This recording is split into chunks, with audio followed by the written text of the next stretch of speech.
Pemerintah akan memulai program vaksinasi booster atau dosis ketiga untuk masyarakat umum. Rencananya pemberian vaksinasi booster ini mulai dilaksanakan pada 12 Januari 2022. Pemberian vaksinasi dosis ketiga ini tidak sepenuhnya gratis.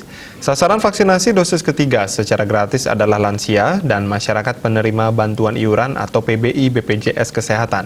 Artinya selain peserta PBI, masyarakat harus membayar untuk mendapatkan vaksin ketiga COVID-19 tersebut. Program vaksinasi booster nantinya menggunakan dua mekanisme, yakni berbayar dan gratis. Rencananya program vaksinasi booster mandiri ataupun berbayar akan dimulai pada 12 Januari 2022. Namun sampai saat ini, Dinas Kesehatan Provinsi Bali masih menunggu arahan pemerintah pusat terkait juknis pelaksanaan pemberian vaksinasi dan besaran tarif yang harus dikeluarkan masyarakat umum untuk vaksin ketiga COVID-19.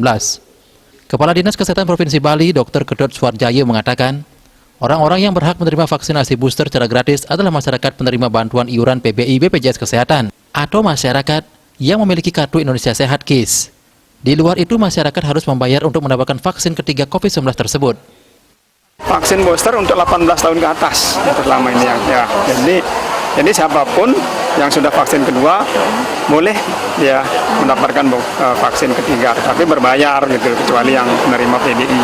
Oh gitu. Ya. Oke. Berarti bisa pakai BPJS Pak Kadis ya? Ya itu BPJS, PBI itu kan BPJS. Oh iya. Ya, KIS kan. Oke. Nah, gitu.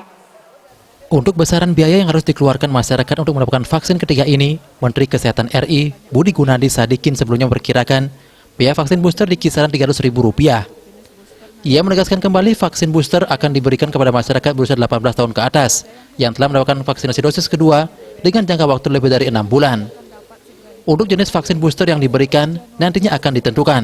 Ada yang homolog atau sejenis atau heterolog atau jenis vaksinnya berbeda. Sukma, Bali TV.